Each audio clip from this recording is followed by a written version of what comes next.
आज हर एक व्यक्ति अपने संसार में मग्न है, व्यवहार में मग्न है।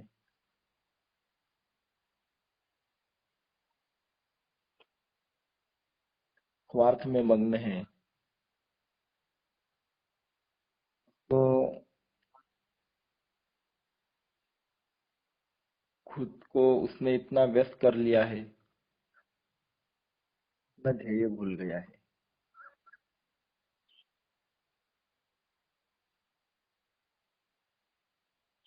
हमें बचपन में एक पोएम थी सबको। Solomon Grundy born on Monday christened on Tuesday. उसमें वो सॉलोमन ग्रैंडी के बारे में बताया था कि वो सोमवार को जन्म हुआ,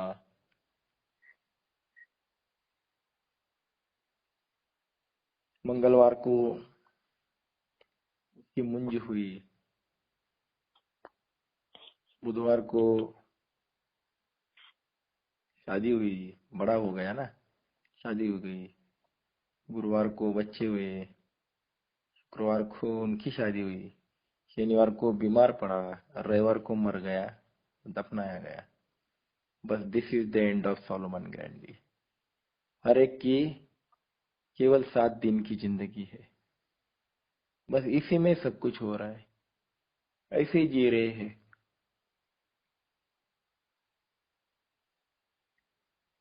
कुछ याद ही नहीं आ रहा है कि इस 7 दिन में हमने कोई सेल्फलेस वर्क किया, सेल्फलेस लव किया किसी के ऊपर, निस्वार्थ कर्म किए। कुछ भी नहीं याद आता है। पिछली जिंदगी के बारे में अगर आप सोचते हो तो आपको कुछ भी याद नहीं आएगा। क्यों नहीं आएगा? क्योंकि जो निस्वार्थ कर्म किए होते हैं वही याद आ रहते हैं। स्वार्थ के कर्म कुछ काम के नहीं।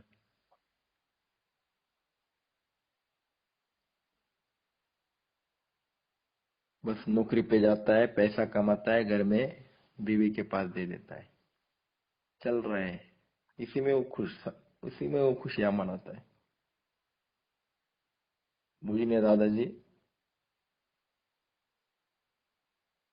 अपने घर में बैठे थे एक दिन।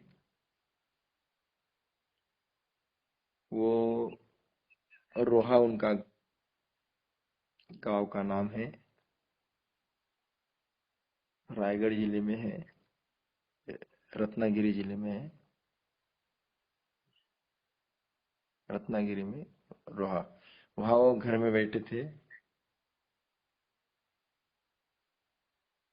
तो वो किताब पढ़ रहे थे कुछ। और वहां उनके बाजू में एक जगह पे वो सफेद मूली रहती है, सफेद मूली सब्जी की, वो टोकरी में पड़ी रही थी, टोकरी में पड़ी थी। तो वहां पे एक कुत्ता आ गया और उसने क्या किया, देखा कि मुझे कोई नहीं देख रहा है। तो उसने वो मूली, एक मूली उठाई, चुपचाप एक मूली उठाई, धीरे से बाहर निकला और चला गया।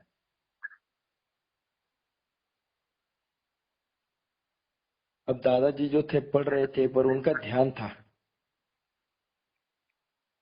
कुत्ता आकर ऐसा किया। वो कुत्ता 5 मिनट 10 मिनट के बाद फिर से आया।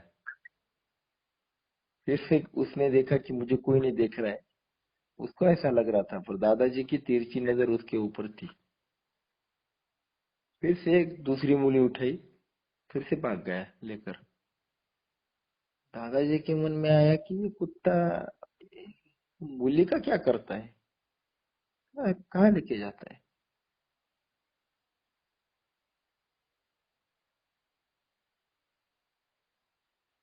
तो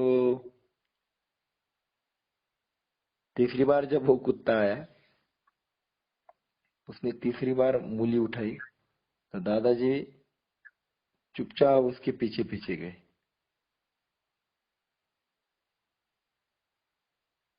और उन्होंने देखा ये क्या करता है। तो वहां एक कुत्ती बैठी थी, कुतिया। तो वो क्या करता था, जाके उसके पास रखता था। ऐसा 2-3 बार हो गया। वो उठाता था चुपचाप और वो कुतिया के पास लाकर देता था। दादाजी कहते हैं कि आज का मानव भी यही काम कर रहे हैं, दिन रात मेहनत करता है और बीवी के पास लाकर दे देता है। इसके सिवा वो कोई काम नहीं करता, बस कमाना और लाकर घर पे दे देना। बच्चों को खुश करने के लिए, बीवी को खुश करने के लिए, समाज को खुश करने के लिए बहुत मेहनत करता है। और भगवान को खुश करने के लिए उसके पास जरा सा भी वक्त नहीं है।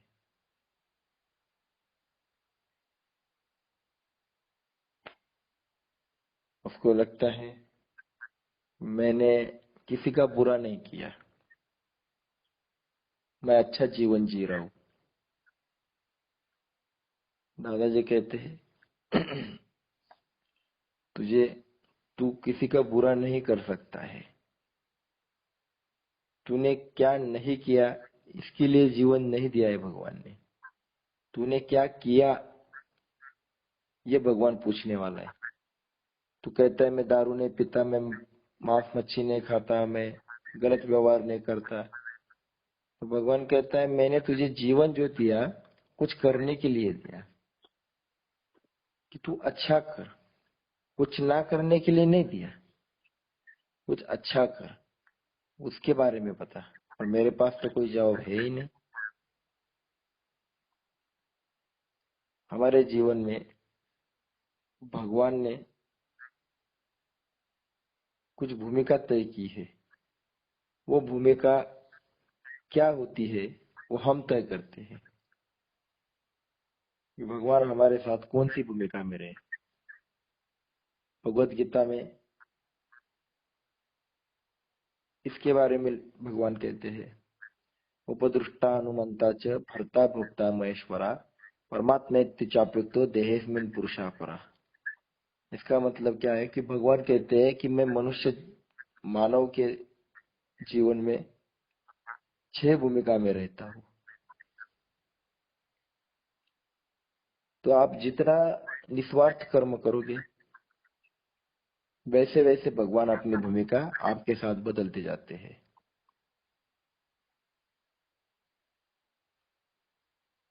तो जब आदमी गलत व्यवहार करता है, बुरा व्यवहार करता है, तो भी उसका जीवन चलता है। लोग कहते हैं इतना गंदा आदमी है पर इसको सजा क्यों नहीं होती। ये तो भगवान को भी गालियां देता है, तो इसकी लाइफ कैसे चलती है। भगवान क्यों नहीं कुछ करता, भगवान क्यों नहीं उसको मारता, ऐसा क्यों, ऐसा क्यों। तो ये जो 6 भूमिका है ना, उसमें उसके साथ भगवान उस भूमिका में रहता है। अब उसके बारे में थोड़ा समझाता हूँ कि हमारे जीवन में भगवान कौन सी भूमिका में है, ये आपको समझ में आ जाएगा। आप जैसा जीवन जी रहे हो वैसा भगवान आपके जीवन में भूमिका अदा कर रहा है। तो कौन सी भूमिका। तो पहली जी होती है उपदृष्टा। उप यानी नजदीक, दृष्टा यानी देखना। पहली जो भूमिका है भगवान की, वो सिर्फ नजदीक से देखने का काम करता है आपकी लाइफ में।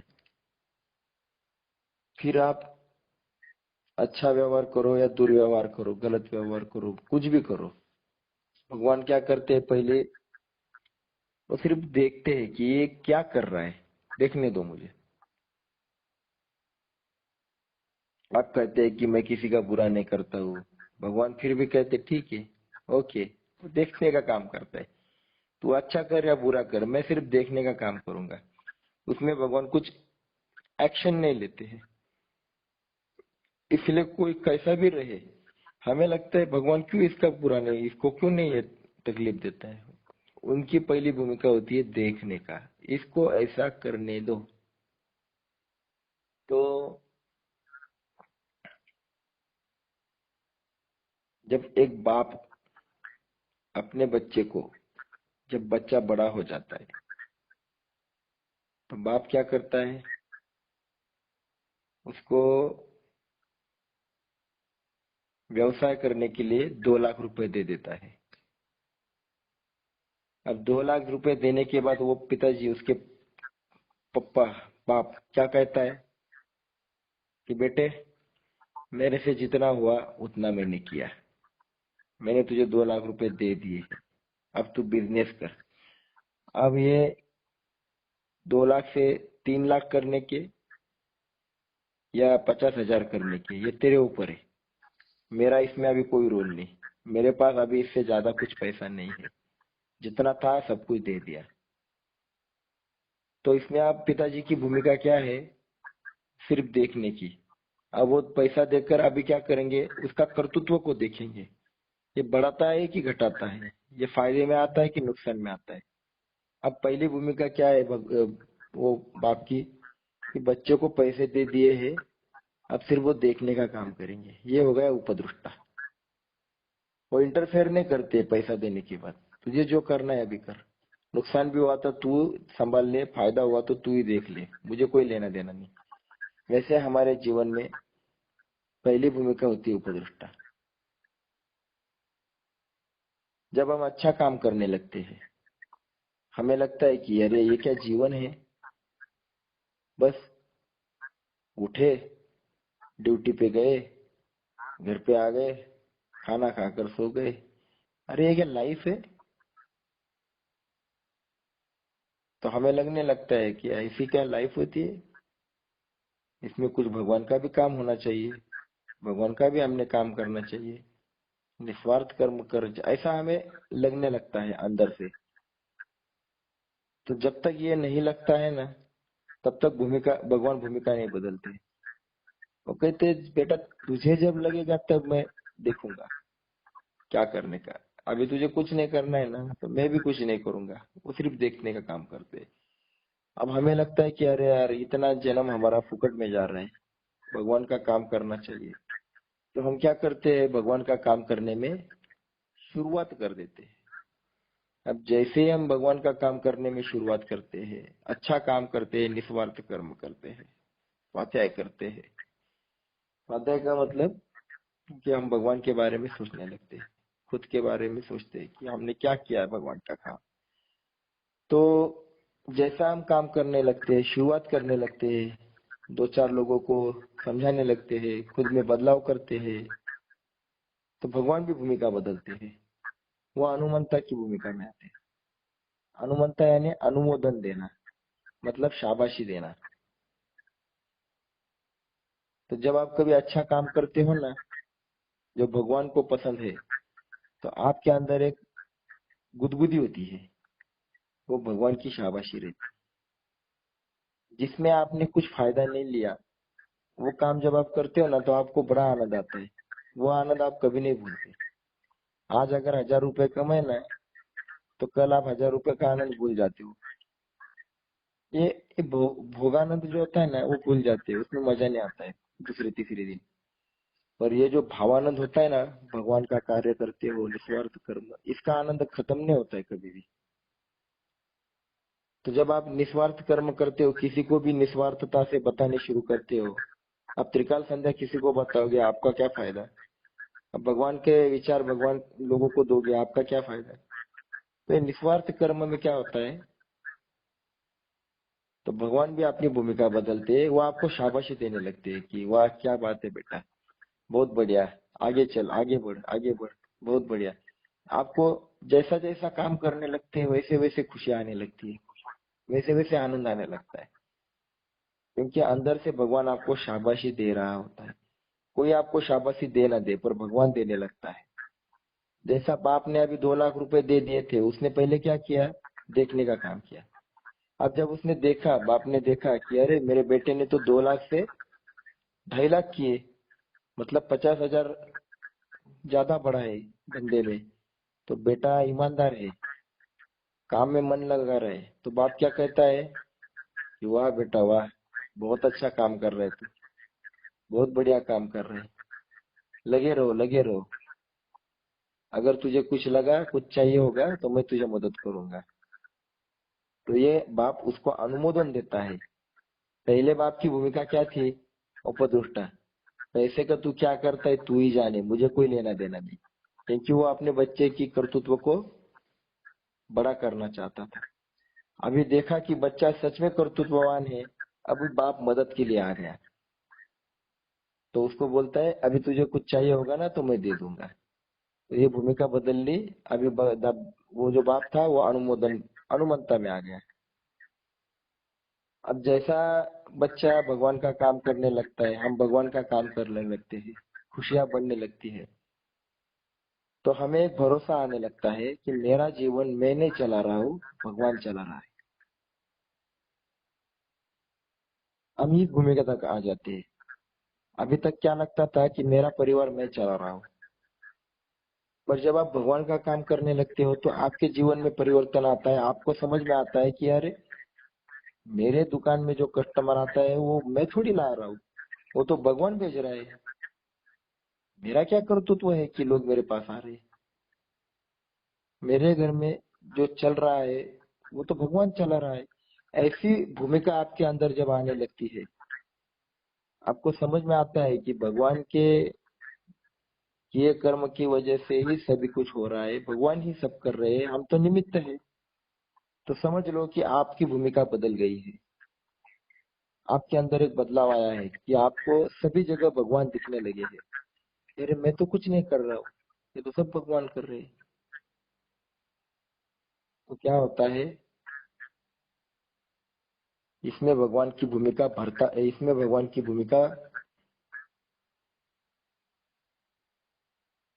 उपदृष्टा अनुमंता भरता भरता की हो जाती है। भरता यानी क्या? भरण पोषण करने वाला। तो भगवान क्या कहते हैं कि बेटा तू मेरा काम करने लगा है ना, तो चिंता मत कर, तेरा योगक्षेम मैं चलाऊंगा। भगवान ने भगवत गीता में दिया हुआ आश्वासन है, अनन्यश्चिन्तयन्तो माम ये जना पर्युपासते तेषां नित्याभियुक्तानां योगक्षेमं वहाम्यहम्। तो भगवान क्या करते हैं, तीसरी भूमिका में आ जाते हैं। अब इस भूमिका में क्या होता है कि योगक्षेम का मतलब होता है अप्राप्त से प्राप्तम नाम योग। मतलब जो आपके पास नहीं है वो भगवान आपको देना शुरू कर देते हैं, अपने आप देना शुरू कर देते हो। आपको पता भी नहीं चलता कि अरे मेरे पास कैसे आने लगा। मेहनत आप करते हो पर यश, सक्सेस आप होने लगते हो, सब कुछ आपके घर में आने लगता है। ये कौन देने लगा? फिर आपके मन में एक भाव आने लगता है कि अरे मुझे भगवान ही दे रहे। और क्षेम का मतलब है प्राप्त से परिरक्षणम नाम क्षेम। मतलब जो आपके पास है उसको भगवान संभालता भी है।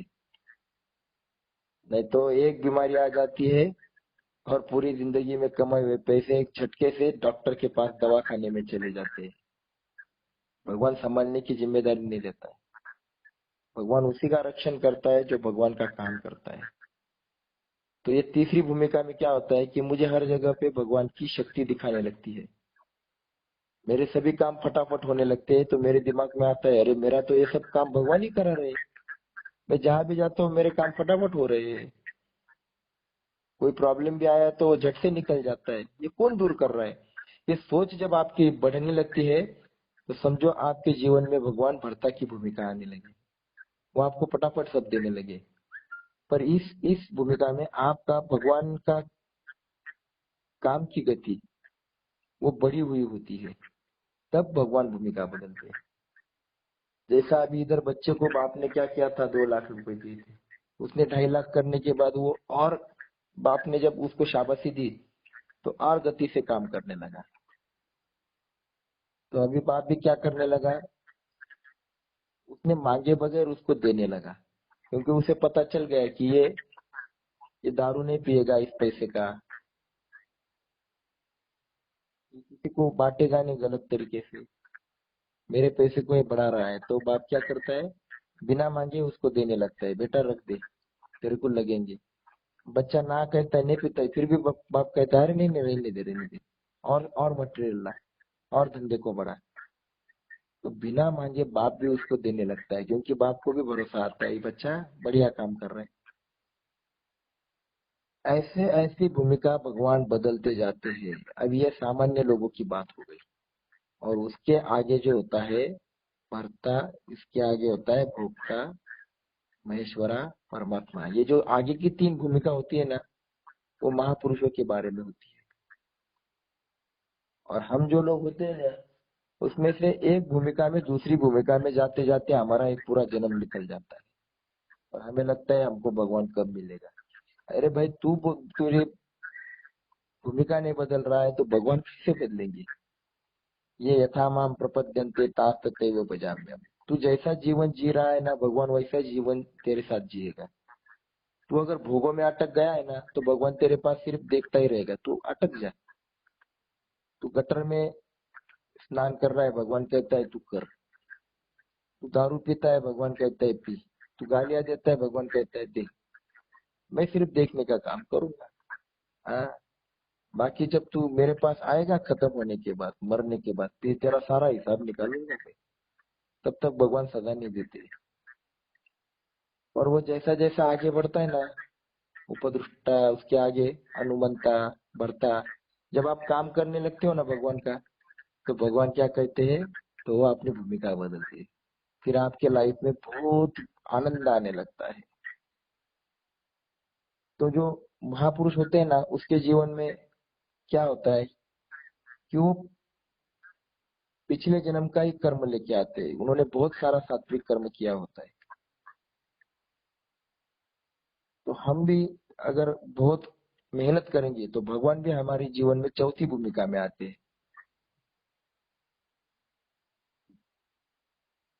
उपदृष्टा, अनुमंता, भर्ता, भोक्ता। तो भोक्ता में क्या होता है कि कोई भी भोग हो, ये हम नहीं भोगते, ये तो भगवान ही भोगने लगता है। हमें एहसास होता है कि ये हमारा सब कुछ जो है ना, वो भगवान भोग रहे हैं। जो खुशियां आती है, आनंद आता है, तब हमें समझ में आता है कि भगवान ही ये खुशियां मना रहे हैं, उनको ही आनंद हो रहा है। तो हमें गुदगुदी होने लगती है कि मेरे लाइफ में अब सब कुछ भगवान ही है। पर ये भूमिका समझने के लिए पहले दो तीन भूमिका से गुजरना पड़ता है। तो आखिरी जो भूमिका होती है वो परमात्मा। इसीलिए देखो, हम महापुरुषों को चरण स्पर्श करते हैं, उनको परमात्मा मानते हैं कि नहीं मानते। प्रभु रामचंद्र हो, भगवान श्री कृष्ण हो, जितने भी हमारे अवतार होके गए हैं, हम उनको परमात्मा मानते कि नहीं मानते। अगर वो पहले से परमात्मा होते तो मुझे बताओ, प्रभु राम को लड़ने के लिए जंगल में क्यों जाना पड़ा रावण से लड़ने के लिए। वो अयोध्या में बैठे बैठे रावण का अटैक नहीं लाते, एक अटैक कर देते, रावण वही मर जाता। भगवान कृष्ण को कंस को मारने के लिए क्यों इतना उल्टा पुल्टा करना पड़ा, इतने राक्षसों को क्यों मारना पड़ा। अरे मन ही मन में सोचते तो भी उसको अटैक लाकर, हार्ट अटैक भी लाते, वो मर जाता है हार्ट अटैक से। और कोई बोलता भी नहीं कि कृष्ण ने गलत किया, राम ने गलत किया, ऐसा क्यों मारा है।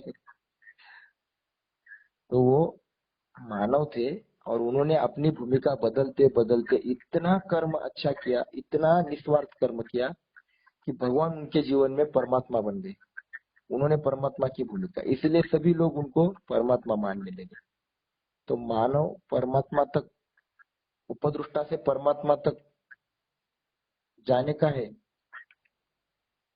तो वो खुद ने सोचना चाहिए कि मैं कौन से गति से काम करूं।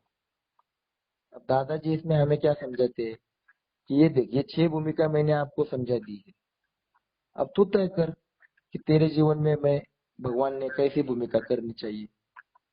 तो मुझे लगता है कि अरे हाँ, ये बात तो सही है, तो मैं किसके लिए रुकूं। मैं कहता हूँ कोई मेरे साथ नहीं है, तो भगवान कहते हैं कोई बात नहीं, चुपचाप बैठ जा, मुझे क्या फर्क पड़ता है। क्योंकि भगवान वह उपदृष्टा की भूमिका में है। पर आप अगर कहते हो ना कि नहीं भगवान, मुझे तेरा काम करना है, कोई साथ हो ना हो मैं करूंगा, तो भगवान अनुमंता की भूमिका में आते, शाबाशी देते, अरे बेटा कोई बात नहीं, तू कहता है ना कोई नहीं तो भी करने को तैयार है, चल मैं तेरे साथ हूँ।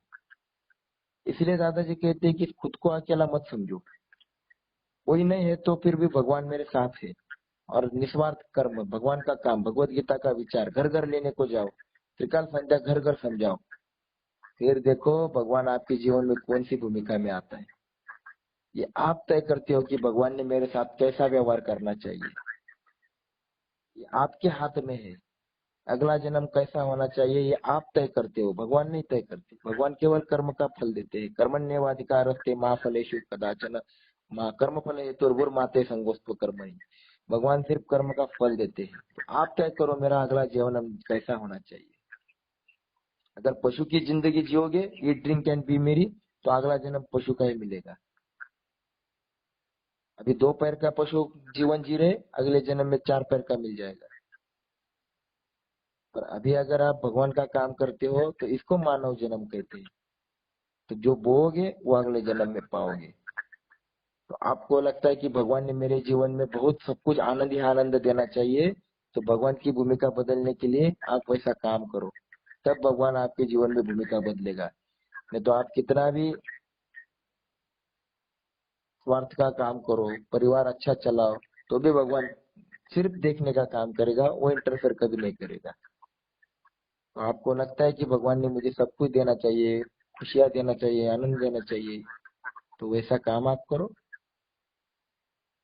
तो इसलिए दादाजी कहते हैं इस निस्वार्थता से कर्म जब करने लगते हो, और ये जितना गति से करते हो उतना गति से भगवान भूमिका बदलते हैं। अगर आपने आज एक आदमी को निस्वार्थ कर्म बताया तो आप धीरे धीरे आगे बढ़ रहे हो। पर एक दिन आपको लगता है कि यार पूरे दिन में एक आदमी को मैं 5-10 मिनट दे रहा हूँ, आधा घंटा दे रहा हूँ, ये तो बहुत कम है। ऐसा आपको जब लगने लगता है, तब आप क्या करते हो, तब आप 1 महीने में पूरा एक दिन भगवान को देने लगते हो कि नहीं ये पूरा दिन मैं आज स्वार्थ का काम नहीं करूंगा, भगवान का काम करने के लिए किसी गांव में जाऊंगा। इसको दादाजी ने हमें व्रती का नाम दे दिया कि आप व्रत ले लो कि 29 दिन होते हैं ये स्वार्थ के लिए और एक दिन भगवान के लिए। ये बहुत सोच समझकर दादाजी ने हमको समझाया है। तो जरूरी नहीं कि आप सब लोग नहीं करना चाहिए, अभी तो आपकी शुरुआत है ना। तो आप पहले क्या करो, अभी त्रिकाल संध्या सातत्य से करने लगो। और जब करने लगोगे ना तब भगवान आपको अंदर से शाबाशी देगा कि अरे आप सही चल रहे हो। तब आपके दिमाग में आएगा कि अरे खाली त्रिकाल संध्या करने से नहीं चलेगा, हम हफ्ते में 1 घंटा बैठना शुरू करते हैं और 1 घंटा हम भगवान का विचार के बारे में, दादाजी के विचार के बारे में सोचना शुरू करेंगे। तो इसको क्या कहते हैं कि भगवान ने भूमिका बदल दी। अब आप खुद समझ लो कि मेरे जीवन में भगवान ने कौन सी भूमिका तय करनी है, तो उस गति से आप काम करने लगोगे। इसलिए स्वाध्याय कार्य में कोई रुकता क्यों नहीं है, क्योंकि हर एक को पता चल गया है कि अरे मैं तो ऐसा जीवन जी रहा हूँ और भगवान मेरी लाइफ में ऐसा व्यवहार कर रहे हैं, तो मैं अपनी गति बढ़ाऊंगा तो भगवान भी अपनी गति बढ़ाएगा। इसीलिए स्वाध्याय में किसी को बोलने की जरूरत नहीं पड़ती है या हाजिरी नहीं होती है कि तू जाकर आया क्या। कोई पूछता नहीं हमें कि तू गांव जाकर आया क्या, तूने भगवान का काम कितना किया, कोई नहीं पूछता हमें। हमें पूछने वाला भगवान होता है। इसलिए दादाजी कहते हैं कि तेरा जीवन विकास तू तय कर, कोई गुरु तेरा जीवन विकास नहीं करने वाला, कोई गुरु तेरा उद्धार नहीं करने वाला। वो सिर्फ मार्ग बताता है, उद्धार नहीं करता है। तो उद्धार करने के लिए तुझे ही गति बढ़ानी है। तो अभी आप तय करो कि मुझे त्रिकाल संध्या तक रुकना है या मुझे स्वाध्याय के लिए भी बैठना है, 1 घंटा भी अभी निकालना है। सातत्य से, कभी भी सातत्य शब्द ध्यान में रखना, तो ही फायदा है, भगवान तो ही अपनी भूमिका बदलते हैं।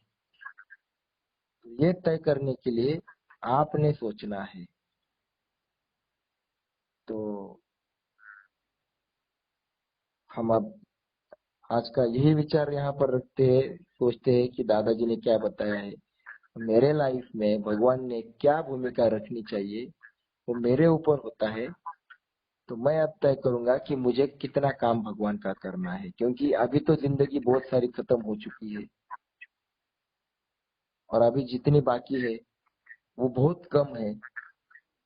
पता नहीं भगवान हमें कब बुलाएगा, उससे पहले जब हम जाएंगे, मरेंगे, तो उससे उसके बाद अगर भगवान हमें सवाल करेंगे कि तूने लाइफ में क्या किया, तो ऐसा काम करते जाएंगे कि भगवान की आंखों में आंखें डालकर बताएंगे कि भगवान देख, जब मुझे मिला ना, तब से मैंने तेरा काम चालू किया। अब मेरी क्या गलती है कि मुझे इस उम्र में मिला, पर मिलने के बाद मैं रुका नहीं। भगवान देख, तेरा काम करने लगा, मैंने काम इतना क्या होना करके आया। तो भगवान हमको शाबाशी देगा कि शाबाश बेटे, वेरी गुड। दादाजी एक छोटी सी, एक 2 मिनट में मैं कहानी बताता हूँ। एक एक जगह एक घर को आग लगी होती है, तो वहाँ कुछ लोग जो होते हैं ना, वो थोड़े होते हैं, आग बुझाने की कोशिश करते हैं, और ज्यादा जो लोग होते हैं वो आग देखते हैं कि घर को आग लगी है, बड़ी आग है। तो जो लोग आग बुझाते हैं ना, तो वो देखने के बाद एक चिड़िया रहती है, वो भी क्या करती है, वहां गिरा हुआ पानी चोट से उठाती है और वो आग के ऊपर, अग्नि के ऊपर डालती है, घर की आग बुझाने की कोशिश करती है। उठाती है, डालती है, उठाती है, डालती है। अब जो आग को देखने वाले लोग रहते हैं, वो हंसने लगते हैं और चिड़िया को कहते हैं कि अरे तेरी जान कितनी, तू है कितनी छोटी, तू इतना सा पानी उठा रही है और आग में डाल रही हो, क्या आग बुझने वाली है? तब चिड़िया कहती है, मुझे पता है कि मेरी शक्ति कितनी सी है, मेरे से आग नहीं बुझने वाली है, मुझे सब पता है। पर जब मैं मरूंगी और मैं जब भगवान के पास जाऊंगी, तब भगवान मुझे पूछेगा कि जब आग लगी हुई थी उस घर को, तब तू क्या कर रही थी? तब मैं भगवान को कहूंगी कि मैं आग बुझाने की कोशिश कर रही थी। तो भगवान खुश होकर मुझे शाबाशी देंगे। भगवान ये नहीं पूछेंगे कि आग बुझी कि नहीं बुझी, सिर्फ तू क्या कर रही थी इतना बता। तब मैं शान से उनको जवाब दूंगी, भगवान मैं आग बुझाने की कोशिश कर रही थी। वो यही दादाजी कहते हैं, ये दुनिया को, पूरे दुनिया को कुविचारों की आग लगी है। सभी जगह लोग गलत व्यवहार कर रहे हैं, स्वार्थ से जी रहे हैं, ये बदबू भरा है सबके जीवन में, मन में। तो भगवान मुझे पूछेगा कि ये सब कुविचारों की आग लगी हुई थी, तब तू क्या कर रहा था? तब मैं भी टाट ऐसे गर्दन करके भगवान की आंखों में आंखें डाल के बताऊंगा कि भगवान देख, मैं तेरा काम करने गया था। भगवान ये नहीं पूछेगा कितने लोग सुधर गए, कितने लोगों को तूने बताया, क्या वो बदले कि नहीं बदले। भगवान ये नहीं पूछेगा। भगवान सिर्फ इतना पूछेगा कि तूने कुविचारों की आग बुझाने की कोशिश की क्या, तू उठ के दूसरे के पास चला गया क्या, भगवान के विचार दूसरों को देने की कोशिश की क्या। अगर मैंने ये किया, तो भगवान मुझे शाबाशी देगा। अरे हम खुद को नहीं बदल पाते, दूसरों को क्या बदलाएंगे? दादाजी कहते हैं हम दूसरों को बदलने के लिए, सुधारने के लिए काम नहीं करते, हम खुद को बदलने की कोशिश कर रहे हैं, और इस माध्यम से हम भगवान का विचार देने जा रहे हैं। ये कोई प्रचार नहीं है, प्रसार नहीं है, ये खुद को बदल, जीवन विकास का रास्ता है। तो जब हम भगवान को कहेंगे, हाँ भगवान मैंने कोशिश की, कोई मेरी सुनता नहीं था पर मैंने कोशिश की, तो भगवान इतना खुश होगा कि हमें शाबाशी देगा, बोलेगा बेटा कोई बात नहीं, तूने इतना तो काम किया ना। तो बस ये शाबाशी मिलने के लिए दादाजी कहते हैं भगवान का काम करना शुरू कर दो। बाकी छोड़ दो कि कोई सुनता है कि नहीं सुनता है, क्योंकि जो सुनता है वो भगवान बराबर भेजता है। हमारे अंदर ताकत नहीं किसी को बदलाने की, वो भगवान ही बदलता है दूसरे को, और निमित्त हमको करता है। तो इसीलिए हमारे जीवन में अगर भगवान ने भूमिका बदलनी है, शाबाशी देनी है, खुशियां देनी है, तो भगवान का काम, निस्वार्थ काम, प्यार से, गति से करेंगे, तो ही भगवान भूमिका बदलेंगे, तो ही हमें सब कुछ मिलेगा। तो अभी हम यहाँ पे आज रुक जाते हैं। जय योगेश्वर। जय जगेश्वर, जय राधे।